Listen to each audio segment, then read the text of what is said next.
Algumas teorias parecem loucas, até que você começa a prestar atenção.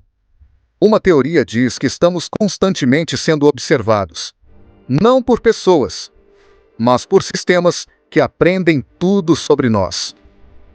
Outra teoria sugere que a história é contada de forma seletiva, escondendo eventos que mudariam a forma como vemos o mundo.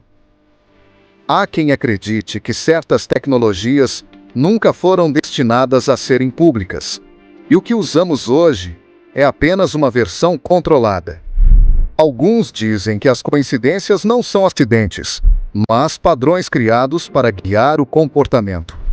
E a teoria mais escura de todas é que a maioria das pessoas não questiona a realidade, porque questioná-la seria muito desconfortável.